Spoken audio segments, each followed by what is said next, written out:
누가복음 7장 11절에서 16절 말씀, 오늘은 제가 처음부터 끝까지 읽도록 하겠습니다. 그 후에 예수께서는 곧 나인이라는 마을로 가셨습니다.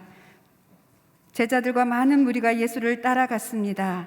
예수께서 성문 가까이에 이르셨을 때 사람들이 죽은 사람 한 명을 메고 나오고 있었습니다. 죽은 사람은 한 과부의 외아들이었습니다. 그리고 많은 마을 사람들이 그 여인과 함께 상여를 따라오고 있었습니다. 주께서 그 여인을 보고 불쌍히 여기며 말씀하셨습니다. 울지 마라. 그러고는 다가가 관을 만지셨습니다. 관을 메고 가던 사람들이 멈춰 서자 예수께서 말씀하셨습니다. 청년아, 내가 네게 말한다. 일어나거라. 그러자 죽은 사람이 일어나 앉아 말하기 시작했습니다. 예수께서는 그를 그의 어머니에게 돌려보내셨습니다. 그들은 모두 두려움에 가득 차 하나님을 찬양하며 말했습니다. 위대한 예언자가 우리 가운데 나타나셨다. 하나님께서 자기 백성을 돌봐주셨다. 아멘. 앉아주십시오. 원래 오늘은 조효영 목사님께서 말씀 전해주시기로 하셨는데요. 우리 남편 되신 장로님께서 병원에 입원하시는 바람에 급하게 양재 온누리교회 여성사역을 섬기는 우리 윤치원 목사님이 대신 말씀을 전해주시기로 하셨습니다. 제목은 진정 무엇이 불쌍한가입니다. 오늘 말씀을 통해서 크신 은혜 받으시기 바랍니다.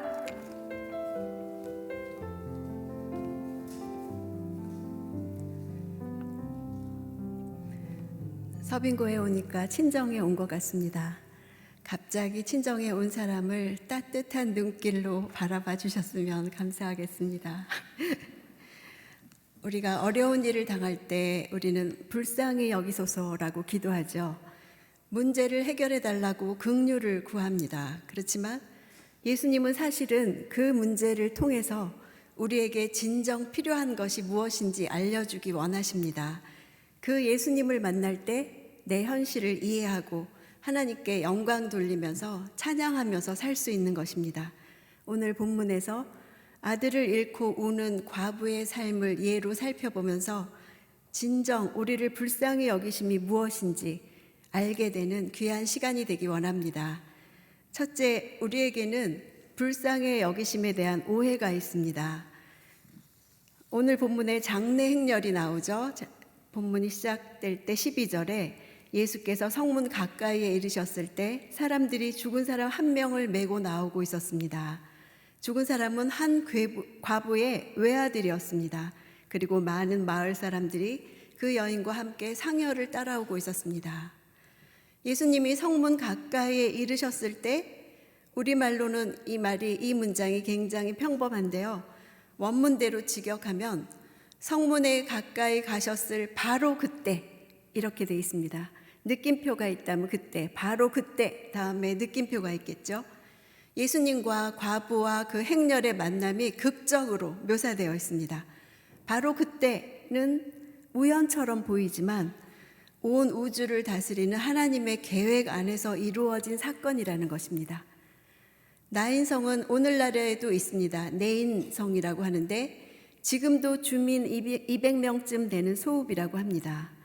그 마을로 들어가시던 중에 예수님은 마을 밖으로 나오고 있던 장례 행렬과 맞닥뜨리신 것이죠. 중동 지역에 있어서 작은 마을의 초상은 온 마을의 행사가 되었습니다. 유대인의 장례 관습을 보면 시신이 부패하면서 나는 냄새를 없애기 위해서 향료가 33kg, 한 사람당 소요되는 향료가 33kg, 또 송진에 긴 세마포를 담갔다가 그것을 시신을 머리끝부터 발끝까지 감싼다고 합니다. 그리고 나서 고인의 친구들이 그 칭칭 감은 시신을 뚜껑이 없는 들것에 그냥 얹어놓고 가족의 묘지로 사용되는 동굴로 운구한다고 했습니다. 누가는 지금 그 장례 행렬에 그 상황이 얼마나 절망적인지, 얼마나 참담한지를 말하기 위해서 죽은 이를 과부의 외아들이라고 표현하고 있습니다. 과부라는 헬라어는 버림받았다, 과부라는 말 자체에 버림받았다라는 뜻이 있습니다. 그 단어가 원래 결핍을 나타내는 단어에서 온 단어입니다.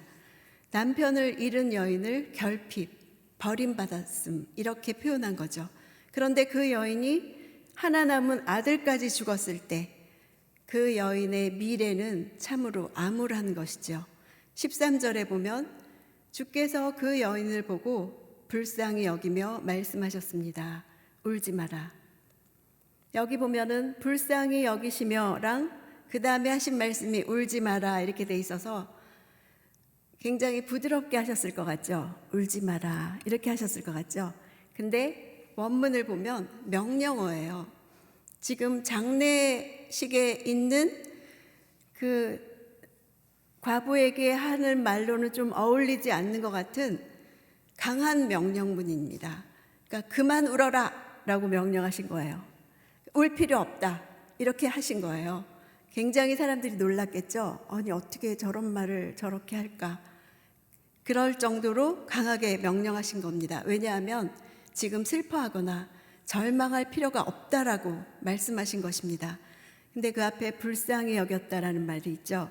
이거는 스플랑크니조마이라고 합니다. 오늘 여러 번 말씀드릴 텐데요.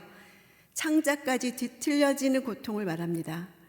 우리 엄마들은 그 창자까지 뒤틀려지는 불쌍히 여김이라고 할 때 감이 오지요. 우리도 일생에 몇 번이나 그렇게 내 창자까지 내 속이 다 뒤집어지는 것 같이 불쌍히 여기는 마음이 일어났던 적이 여러 번 있습니다. 근데 예수님이 지금 그 여인의 우는 것을 보시고 그런 심정이었다는 겁니다. 창자까지 뒤틀릴 정도의 불쌍히 여기시면서 울지 말라고 명령을 하신 것입니다. 울지 않을 것으로 우는 것을 불쌍히 여기셨다는 것입니다. 모두가 불쌍히 여겼죠. 지금 그 여인의 처지에 대해서. 그런데 예수님만은 생각이 달랐습니다. 그리고는 14절에 다가가 관을 만지셨습니다. 이것도 당시에는 절대 해서는 안 되는 시신의 손을 대면 부정해지기 때문에 아무도 하지 않는 일, 울지 마라 라고 명령한 것도 지금 놀랄 일인데 또 관에 다가가서 손을 대셨습니다. 관을 메고 가던 사람들이 깜짝 놀라서 멈춰 섰죠. 그때 예수께서 말씀하셨습니다. 청년아, 그 뚜껑이 없으니까 가능하죠. 그냥 바로 보이는 청년의 시신을 향해서 청년아, 내가 네게 말한다. 일어나거라. 15절에 그러자 죽은 사람이 일어나 앉아 말하기 시작했습니다. 예수께서는 그를 그의 어머니에게 돌려보내셨습니다. 일어나 앉았다는 단어는 의사인 누가만이 쓰는 독특한 용어입니다. 의학 용어입니다. 병으로 오랫동안 누워있던 사람이 정상적인 생활을 하지 못했던 사람이 이제 병에서 일어나 앉았다는 것입니다. 우리말에도 병석에서 일어났다 이렇게 표현하죠. 그런 용어입니다. 말하기 시작했다는 것은 죽었던 사람이 한번 상상을 해보세요. 그 33kg나 되는 향료와 그거에 쩔은 세마포를 뒤집어 쓰고 있던 사람이 일어나라고 했을 때 아마 벗겨 죽겠죠? 그때 일어나 앉아서 말을 하기 시작했다는 거예요. 엄마 그랬겠죠? 그러니까 의식이 완전히 돌아와서 살아났고 회복됐다라는 것을 보여주는 표현입니다. 근데 여기서 그를 그의 어머니에게 돌려보내셨습니다 라고 되어 있습니다. 이 돌려보내셨다라는 단어는 사람을 물건처럼 돌려보냈다라고 표현한 겁니다. 이 동사는 절대 사람을 목적어로는 쓰지 않는 동사입니다. 사물이나 또는 추상적인 개념, 예를 들면 성령을 값없이 주셨다 할 때 이 똑같은 단어를 씁니다. 추상적인 거죠. 우리에게 성령님 이렇게 그 값없이 주셨다 할 때, 따라서 예수님이 죽음으로 인해서 완전히 잃어버린 아들을 그의 엄마에게 새로운 선물과 같이 값없이 은혜로 주셨다는 것이 이 돌려보내셨다는 겁니다. 그러니까 살아난 아들을 값없이 돌려보냈다, 주셨다. 그러니까 예수님이 과부를 불쌍히 여기신 것은 이렇게 원래도 그 아들을 값없이 받은 아들이었죠. 값없이 은혜로 받은 것을 의지하고 끌어안고 살았다는 것을 불쌍히 여기셨던 것입니다. 아들이 죽은 과부가 이것을 깨닫기는 어렵죠. 나에게 전부였던 남편이 죽고 이제 하나 남았던 더 전부였던 아들이 죽었을 때 우리도 이렇게 문제가 어렵고 두려운 상황일수록 나에게 무엇이 필요한지 알지 못합니다. 그래서 무엇이 필요한지 알지 못하는 여인을 불쌍히 여기시고 다시 한번 그것을 알게 하시려고 아들을 돌려보내주신 것입니다. 아들은 그 여인이 붙들고 살 존재가 아니라 하나님이 값없이 주신 은혜라는 것을 알기 원하셨습니다. 아들을 돌려받은 여인은 자신이 불쌍히 여김을 받는 까닭에 대해서 무엇을 알아야 했을까요? 그래서 두 번째, 불쌍히 여기시는 까닭을 보겠습니다. 예수님이 이렇게 아들을 돌려보내신 것을 본 사람들이 고백을 합니다. 누가의 기록 특징 중에 하나는 예수님이 행하신 사건 다음에 꼭 주위 사람들을 통해서 이 사건을 통해서 말하려고 하는 것을 기록하는 게 누가의 기록의 특징 중에 하나예요. 16절에 보면은 사람들이 그들은 모두 두려움에 가득 차 하나님을 찬양하며 말했습니다. 위대한 예언자가 우리 가운데 나타나셨다. 하나님께서 자기 백성을 돌봐주셨다. 마을 사람들이 두려움에 차서, 이 두려움은 인간이 하나님을 만났을 때 경험하는 경외심, 두려움을 말합니다. 그리고 하는 말들은 진리입니다. 하나님을 만난 인간이 진리를 깨닫습니다. 죽은 자가 살아난 일은 이스라엘 역사에서 엘리야와 엘리사 다음에 900년 만에 지금 처음 일어난 일이에요. 예수님이 세 사람을 살렸는데 그 중에 첫 번째로 살린 사람이 이 과부의 아들인 거죠. 그래서 한 번도 없었던 일이 지금 일어난 것을 보고 위대한 예언자라고 표현한 것은 이들이 수넴 여인의 아들을 살려준 엘리사를 떠올렸기 때문입니다. 더욱이 나인이란 동네는 수넴에서 아주 가까운 곳이었기 때문에 쉽게 엘리사를 떠올렸을 것입니다. 또 나타났다 이렇게 돼 있죠. 나타나셨다는 단어는 우리말로는 나타나셨다라고 돼 있지만 개역 성경을 보면 일어나셨다, 위대한 예언자가 일어나셨다라고 돼 있습니다. 죽은 과부의 아들에게 예수님이 일어나거라 했을 때랑 똑같은 단어입니다. 그러니까 지금 죽은 아들이 일어난 것처럼 죽었던 엘리사 같이 위대한 예언자, 선지자가 일어나셨다. 그러니까 죽은 아들 예수님이 똑같은 단어로 일어나셨다라고 표현하는 것입니다. 예수님을 가리켜서 이렇게 부활의 뉘앙스가 있는 단어를 사용한 것은 죽었던 아들이 일어난 것과 예수님이 일어난 것을 비교하는 것입니다. 여인은 죽은 아들이 일어난 것으로 기뻐할 것이 아니라 내 인생에서 죽었다고 생각한 그 예수님이 일어나셨다는 것, 오셨다는 것으로 기뻐해야 합니다. 내 인생에서 그 예수님이 다시 일어난 것을 기뻐해야 한다는 것입니다. 돌봐주셨다는 단어 역시 구약의 전통과 밀접한 관계가 있습니다. 하나님께서 자기의 언약 백성을 돌아보시고 친히 방문하시는 것을 나타내는 독특한 표현입니다. 남편과 남은 외아들마저 잃고 슬픔과 절망감에 휩싸인 여인을 하나님께서 돌아보시고 친히 방문하셨다는 사실을 찬양하는 것입니다. 여인은 하나님이 나를 돌아보시고 나의 이 상황을 돌아보시고 친히 방문하셨구나, 그것을 알아야 되는 것입니다. 남편이 없을 때, 아들이 없을 때 세상이 끝이라고 여겼을 것입니다. 그것을 불쌍히 여긴 것입니다. 하나님이 불쌍히 여기셔서 방문하시는 하나님의 자녀는 그런 상황이 왔다고 해도 끝이 아닙니다. 왜냐하면 다시 일어나시는 예수님이 있으시기 때문이고 돌아보시는 하나님이 방문하시기 때문이죠. 그래서 이 아들을 다시 일으켜서 돌려보냈을 때 이 여인이 느껴야 하는 것은 내가 그동안 값없이 주신 아들을 생명처럼 끌어안고 살았구나. 이렇게 죽은 아들을 다시 일으켜 주시는 것처럼 내 생에 예수님이 있으신데, 예수님이 일어나시는데 나는 끝이라고 생각했구나. 하나님이 이렇게 돌아보시면서 방문하시는데 나는 끝이라고 생각했구나. 내가 지금까지 의지하고 생명처럼 붙들고 살았던 게 예수님이 아니고 하나님이 아니었구나를 깨달았어야 하는 것입니다. 내가 끌어안을 생명은 주님이시죠.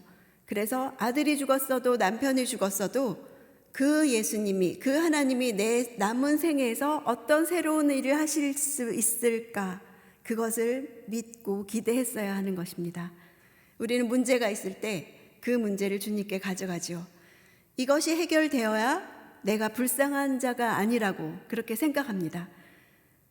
그 말 안에는 내가 불쌍한 자가 아니어서 다시는 하나님을 찾지 않아도 되기를 바라는 마음이 있는 것입니다. 우리가 생각하는 불쌍하지 않은 상태는 내 문제가 싹 해결이 되어서 더 이상 하나님을 찾지 않아도 되는 상태입니다. 그것을 우리는 불쌍하지 않은 상태라고 생각합니다. 그러나 예수님이 우리를 불쌍하게 여기시는 것은 하나님을 찾지 않아도 되는 상태로 사는 것을 불쌍히 여기십니다. 여인은 무엇을 기뻐해야 했나요? 아들이 살아난 것만 기뻐하고 또다시 예전처럼 아들을 생명줄로 여기고 산다면 다시 불쌍한 상태가 되는 것입니다.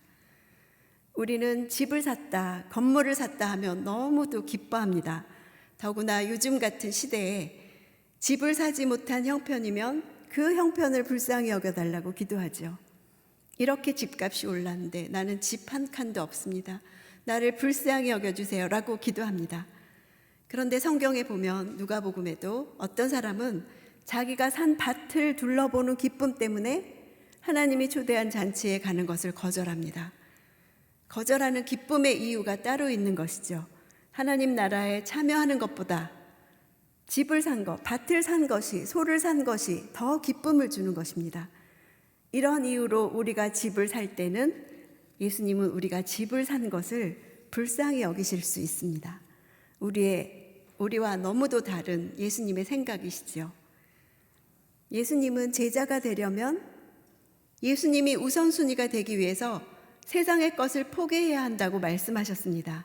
그러면서 그 대가를 계산하고 비용을 계산하고 나를 따르라고 말씀하셨습니다.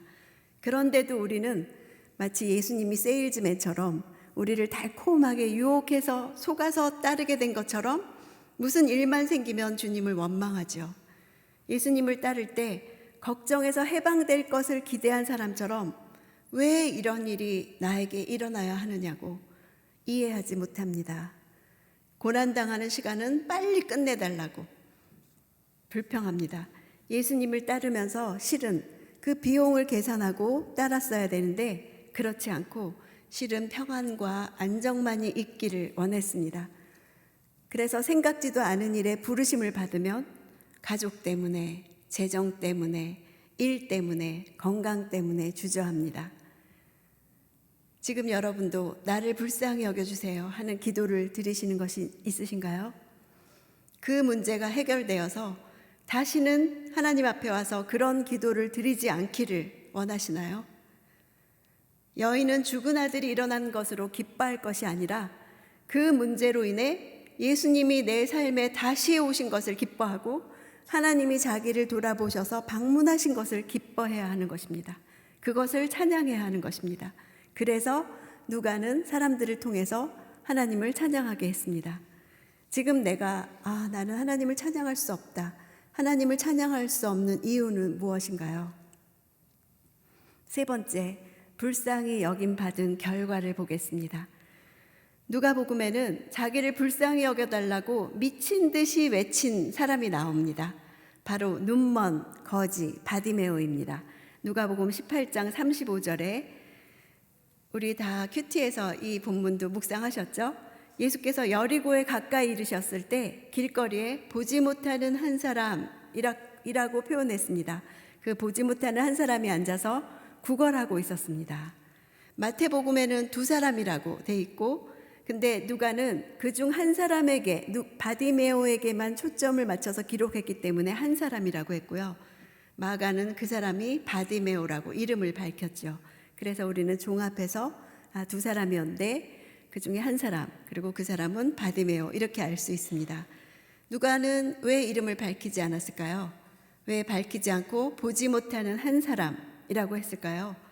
그것은 이 사건이 바디메오라는 한 사람에게 국한되는 사건이 아니라 보편적인 우리의 이야기로 제시하고자 했던 것입니다. 구걸하고 있었다 이 시제를 보면 그 바디메오가 반복해서 끈질기게 그 자리에 앉아서 계속 구걸, 사람들에게 요구했다고 이런 표현입니다. 여리고는 예루살렘까지 2km 남은 예루살렘 여행의 마지막 지점입니다. 그 구간에서부터 고도가 900m로 높아지는 험한 길을 가야 합니다. 갈릴리에서 오는 순례자들은 누구나 그 길을 이용해야 했죠. 그래서 유월절 전 몇 주 동안 거지 바디메오는 성전으로 올라가는 수만 명의 사람들을 향해서 계속해서 구걸하고 필요한 것을 요구하고 있었던 것입니다. 그때 한 무리가 지나가는데 보통 군중과 다른 것이 느껴졌습니다. 무슨 일인가 하고 사람들을 붙잡고 물어봤죠. 그랬더니 나사렛 예수가 지나가신다 하는 말을 들었습니다. 그래서 38절을 함께 읽겠습니다. 시작.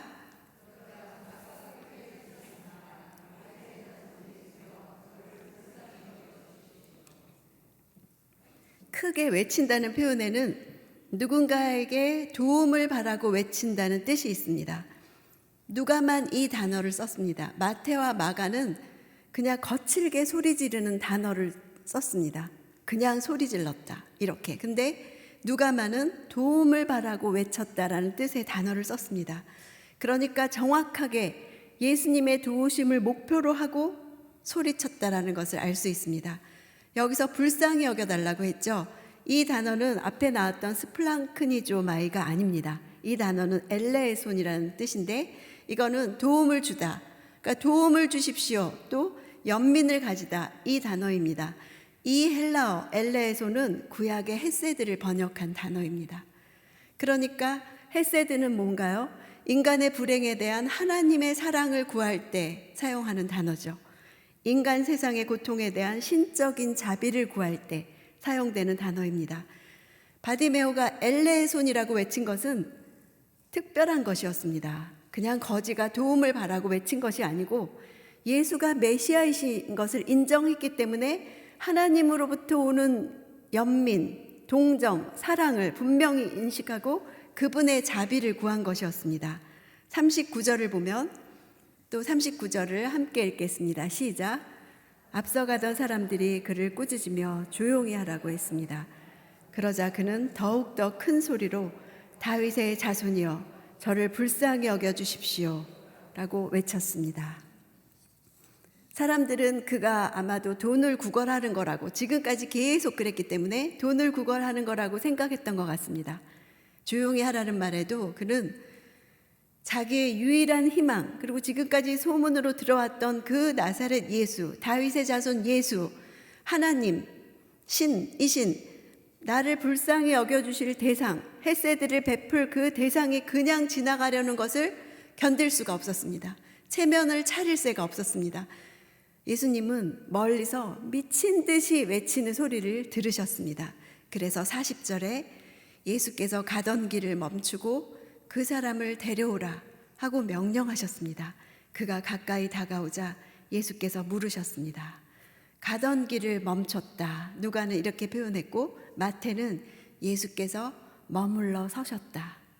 하나님의 존재가 피조물 앞에 선 것을 묘사하면서 머물러 서셨다 이렇게 했습니다. 바로 앞에서 과부의 죽은 아들을 과부에게 돌려보내셨을 때 사람들이 하나님께서 자기의 언약 백성을 돌아보시고 친히 방문하셨다와 같은 의미입니다. 머물러 서셨다, 멈춰 서셨다, 돌아보시고 방문하셨다. 예수님이 가던 길을 멈추신 것은 자기를 불쌍히 여겨달라고, 히브리어로 했다면 헤세드라고 외친 것입니다. 하나님만이 주실 수 있는 그 자비를 미친 듯이 외치는 소리에 예수님의 마음은 창자가 뒤틀리는 것 같이 불쌍히 여기시는 마음이 들었습니다. 마태는 이것을 이렇게 기록했습니다. 마태복음 20장 34절에 함께 읽겠습니다. 시작. 예수께서 그들을 불쌍히 여기시고 그들의 눈에 손을 대셨습니다. 그러자 그들이 곧 다시 보게 됐습니다. 그리고 그들은 예수를 따랐습니다. 그러니까 예수께서 그들, 왜 두 명이라 그들이라고 한 건지 아시겠죠? 불쌍히 여기셨다가, 여기서 불쌍히 여기셨다가 스플랑크니조마이 앞에서 나왔던, 여기서는 특별히 수동태입니다. 이 예수께서 불쌍히 여기셨다는 게 예수님 자신도 주체할 수 없을 정도로 헤세드를, 오직 하나님이 주실 수 있는 도움을 바라는 그 목소리를 들을 때 자신도 주체할 수 없을 정도로 창자가 뒤틀리는 것 같이 불쌍히 여기시는 마음이 넘쳐났음을 표현하고 있습니다. 그래서 41절에 내가 내게 무엇을 해주기를 원하느냐? 그가 대답했습니다. 주여, 다시 보고 싶습니다. 예수님은 그가 자신에게 진정으로 필요한 것을 인식하고 있는지 알고 싶으셨습니다. 근데 그는 알고 있었습니다. 그는 자신이 처한 비참한 현실의 원인이 앞을 볼 수 없는 것에 있다는 것을 바르게 인식하고 있었습니다. 원문에는 여기 우리말로는 주여 다시 보고 싶습니다. 이렇게 차분하게 말한 것 같죠. 원문에는 뒤에 동사가 다 생략되어 있습니다. 다시 볼 수 있기를까지만 말한 것입니다. 너무 뒤에까지 다 완전한 문장을 말할 수 없을 정도로 예수님이 불러와서 자기 앞에 멈춰서서 무엇을 원하느냐고 했을 때 자기 소원을 말하는 것이 너무나 급했고 절박했기 때문입니다. 다시 볼 수 있기를 원했다는 것은 이전에는 그가 보는 사람이었다는 것을 말해줍니다. 그는 돈이나 양식 같은 일시적인 문제 해결이 아닌 근본적인 문제 해결만이 자신을 사람답게 살게 해줄 수 있음을 알았던 것입니다. 이것이 진정 불쌍히 여김을 받는 것이 무엇인지를 아는 사람의 고백입니다. 주여 보기를 원하나이다 에서 본다는 것은 그냥 본다는 단어가 아닙니다. 눈을 뜨게 하다, 밝게 하다, 태를 열다. 이것은 사람이 할 수 없는 것을 하나님만 할 수 있는 것을 신적인 행위를 묘사할 때 쓰는 단어입니다. 보기를 원한다. 그 말은 하나님이 뜨게 해주시기를 원한다. 이런 뜻입니다. 하나님만이 하실 수 있는 초자연적인 역사를 원한 것입니다. 예수님은 그렇게 헤세드라고 외치고 하나님만이 하실 수 있는 그런 보기를, 그 능력을 원한다는 그의 믿음을 보셨습니다. 그래서 42절에 예수께서 그에게 말씀하셨습니다. 눈을 떠라. 내 믿음이 너를 구원했다. 예수님이 그의 믿음이라고 표현하신 것은 사람들이 그렇게 꾸짖었음에도 굴하지 않고 더 크게 소리질러서 자기를 불쌍히 여겨달라고 헤세드를 구한 것을, 그리고 무엇을 원하느냐 했을 때 그냥 보기를 원한 거, 그냥 눈 못 보는 사람이 보기를 원한다는 그 단어를 쓴 것이 아니라 하나님만이 내 눈을 여실 수 있다라는 믿음을 보여주신 것을 가리키신 것입니다. 눈을 떠라 이렇게 말씀하셨죠. 떠라, 이 단어는 소경이 원했던 바로 그 보기하고 똑같은 단어입니다. 하나님만이 하실 수 있는 말씀입니다. 우리가 뭐 자는 애 보고 눈 떠라가 아니라 하나님만이 떠라 하실 수 있는 그 단어를 쓰셨습니다. 바로 그가 원했던 것을 그대로 이루어 주셨습니다. 바디메오가 자신을 불쌍히 여겨달라는 정확한 이유를 말하고 그대로 응답받은 결과를 이제 누가복음의 특징처럼 43절 사람들이 정리를 해주죠. 43절 함께 읽겠습니다. 시작. 그러자 그는 곧 보게 됐고 하나님께 영광을 돌리며 예수를 따라갔습니다. 이 광경을 본 사람들도 모두 하나님을 찬양했습니다. 불쌍히 여김을 받은 결과 눈을 떠라 하나님만이 해주실 수 있는 보게 됐고 하나님께 영광을 돌리며 예수를 따랐고 사람들이 하나님을 찬양하게 했습니다. 그동안 이렇게 살지 못하는 것을, 내가 눈이 감겨있기 때문에 이렇게 살지 못하는 것을 불쌍히 여겨달라고 외쳤던 것입니다. 나는 이렇게 하나님만이 여실 수 있는 그 눈이 열려서 하나님께 영광 돌리고 싶고 예수님을 따르고 싶고 하나님을 찬양하고 싶습니다. 이렇게 고백한 것입니다. 저는 이 바디메오의 이 장면을 평생 잊을 수가 없습니다. 제가 이성적으로 큐티하던 때 처음으로 내 앞에 직접 오신 예수님을 만나는 큐티를 한 장면이기 때문입니다. 처음으로 큐티하면서 주님이 제 기도에 음성으로 들려주신 장면입니다. 자녀들이 사춘기였을 때인데요. 무엇을 어떻게 해야 자녀들에게 좋은 것인지 정말 갈팡질팡하고 있을 때였습니다. 바디메오라는 이름은 바가 아들이란 뜻이죠. 그러니까 바디메오 이름은 이름답지도 않은 겁니다. 이름이 그냥 디메오의 아들인 겁니다. 바디메오. 디메오의 아들. 그 말은 우리가 정말 평범한 사람은 누구의 아드님입니다 이렇게 소개하지 않죠. 좀 이름이 있어야 그 아버지를 아는 사람들한테 이분이 바로 그분의 아드님입니다 이렇게 표하죠. 아버지가 이렇게 멀쩡히 있는데도 그 아들이 소경이니까 또 거지로 이렇게 살았습니다. 당시 큐티를 하고 있으면서도 저는 말씀의 뜻도 모르고 말씀대로 사는 것이 무엇인지도 모르는 소경이었습니다. 또 목사님이나 남들이 해석해 준 것을 해석해 주면 그때서야 정말 이런 뜻이었구나 하고 혼자서는 말씀을 먹지도 못하는 거지였습니다.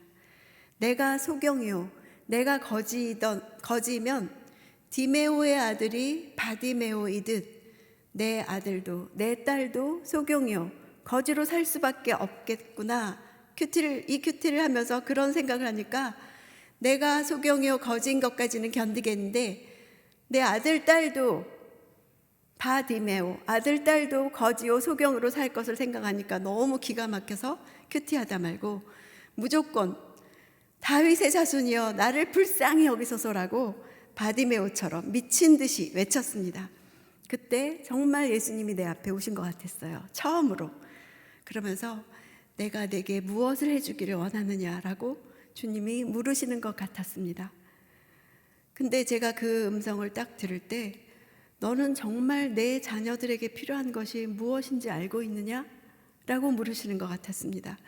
저는 자녀들에게 진짜 필요한 것이 무엇인지 모르는 엄마였습니다. 당시 제 기도는 아들이 더 이상 컴퓨터 게임을 하지 않게 해주세요. 성적이 제발 오르게 해주세요. 그렇게밖에 기도하지 못하는 엄마였습니다. 그런데 큐티 하다가 정작 예수님이 제 앞에 오셔서 무엇을 해주기를 원하느냐라고 물으시니까 무엇이 필요한지 딱 알게 됐습니다. 말씀에 있는 것, 말씀에 있는 대로 구하게 됐습니다. 주여, 내 자녀들이 보기를 원합니다. 거지로 살지 않기를 원합니다. 그러니까 정말 예수님 앞에 나가게 되면 무엇이 필요한지 알게 됩니다. 내가 무엇이 필요한 사람인지 알게 됩니다. 아들이 죽은 과부가 예수님이 오셨을 때 알게 되는 것처럼 알게 됩니다. 예수님을 만나야 알게 됩니다. 그때 이렇게 구했죠. 내 자녀들이 영적 소경으로 살지 않게 해주시고 영적 거지가 안 되게 해주시길 그거를 간구했습니다. 그 기도에 응답하셔서 주님은 저를 먼저 말씀에 눈뜨게 해주시고 저를 먼저 말씀을 먹는 자로 훈련시켜 주셨습니다. 그러면서 아들과 딸에게 말씀을 먹이는 엄마로 살게 해주셨습니다. 지금 저희 아들과 딸은 소경도 아니고 거지도 아닙니다. 엄마가 하는 그 큐티 유튜브를 하는데 동역하는 역할들을 해주고 있습니다. 말씀대로 기도할 때 말씀대로 바디메오가 보기를 원한다라고 하나님만이 해줄 수 있는 눈을 뜨게 하실 수 있는 보기를 원한다고 했을 때 눈을 떠라. 그 단어 그대로 떠라. 나만이 해줄 수 있는 걸 해주겠다라고 응답해 주신 것처럼 여러분 말씀대로 기도할 때 말씀대로 응답해 주십니다. 그러니까 성경에 나와 있는 수많은 약속들은 다 우리가 구할 수 있고 주실 수 있는 약속들인 것입니다.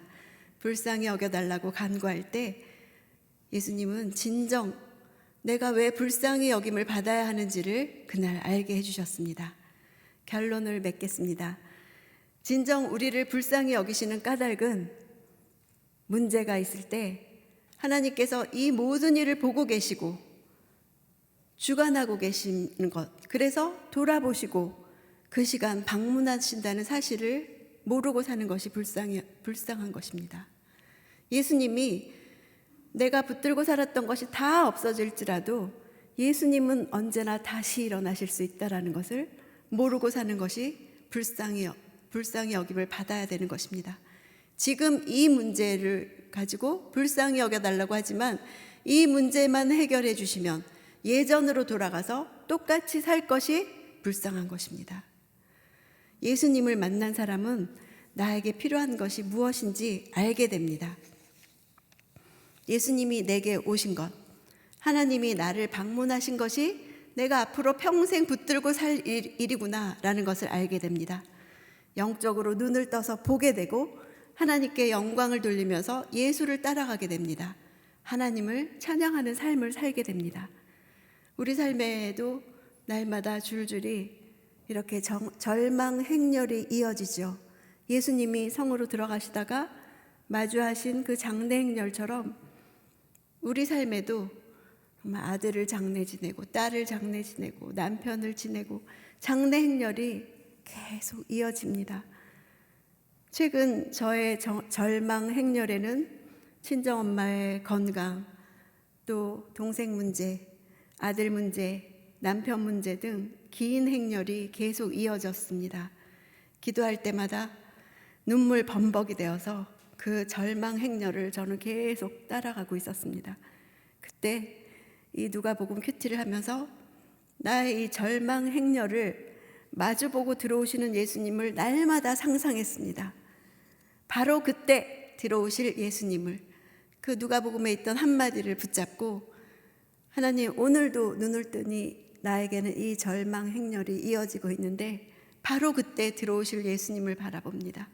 자녀의 고통을 그냥 지나치지 않으시는 그 긍휼하심, 창자가 뒤틀리는 것 같은 긍휼하심, 돌아보시는 아버지의 긍휼하심, 그것을 구했습니다. 정말 그분은 창자가 뒤틀릴 정도의 그 고통으로 저를 불쌍히 여기셨습니다. 나의 고통에 공감해 주셨습니다. 그러나 무엇을 불쌍히 여기시는지 저와 생각이 달랐습니다. 저는 이 절망스러운 상황이 속히 지나가기를, 빨리 끝나기를 기대하는 그런 기도로 불쌍히 여겨달라고 하는데 나와 생각이 다르셨습니다. 어서 지나가기를, 그래서 하나님께 이 기도를 더 이상 드리지 않아도 될 상황만을 원하고 있었습니다. 그런데 예수님이 저를 진정 불쌍히 여기시는 것은 하나님께서 이 상황을 주관하고 계시다는 것을 잊어버리는 것을 불쌍히 여기셨습니다. 지금 이 문제를 해결해 주시면 예전으로 돌아가서 똑같이 살게 될 사람을 떠올려 주시며 그것이 불쌍하다고 하셨습니다. 우리는 나를 불쌍히 여겨달라는 기도를 참 자주 드리죠. 아들이 직장에서 어려움을 당하고 있습니다. 불쌍히 여겨주세요. 직장에서 어려움을 당하는 것이 불쌍히 여길 문제가 아닙니다. 그것이 불쌍한 것이 아닙니다. 그 문제로 하나님께 나아가지 못하는 것이 불쌍한 것입니다. 딸이 결혼 생활에 어려움이 있는 것을 불쌍히 여겨주세요. 결혼 생활에 어려움이 있는 것이 불쌍한 것이 아닙니다. 그 어려움이 해결되면 더 이상 하나님이 없어도 되는 상태로 살 것이 불쌍한 것입니다. 우리의 기도를 들어보면 하나님께 더 이상 찾아오지 않아도 되게 해달라고 하는 것 같습니다. 근데 하나님은 나는 그렇게 못하겠다.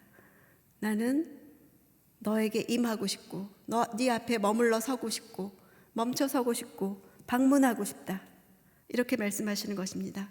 하나님이 필요하지 않은 상태로 사는 것을 불쌍히 여기시는 것입니다. 오늘은 이 문제, 내일은 또 다른 문제가 우리에게는 연속으로 이어지죠. 최근에 어떤 제목으로 기도드리면서 불쌍히 여겨주시길 간구했는지 한번 생각해 보십시오. 그 슬픔과 좌절과 괴로움과 분노 속에 바로 그때라는 한마디를 기억하세요. 예수님이 그 가운데 오시는 것을 보아야 합니다. 하나님은 자기 백성의 고통을 절대 지나치지 않으시고 방문하십니다. 그 앞에 멈춰 서십니다. 그러면서 창자가 뒤틀릴 정도로 불쌍히 여기십니다. 나의 무엇을 불쌍히 여기실까? 나의 생각과 예수님의 생각이 일치할 때 진정 나는 하나님이 불쌍히 여기사 나를 방문하셨음을 알게 되어서 하나님을 찬양하는 것입니다. 그런 삶이 진정 불쌍히 여기셔서 영적으로 눈이 뜨이게 되고 하나님께 영광을 돌리게 되고 예수님을 따르게 되고 하나님을 찬양하는 삶. 아들이 죽었어도 하나님을 찬양하고, 아들이 어려움을 당해도, 딸이 어려움을 당해도, 남편이 어려움을 당해도, 나의 건강에 이상이 생겨도 하나님을 찬양하는 그런 사람으로 살 수 있는 것입니다.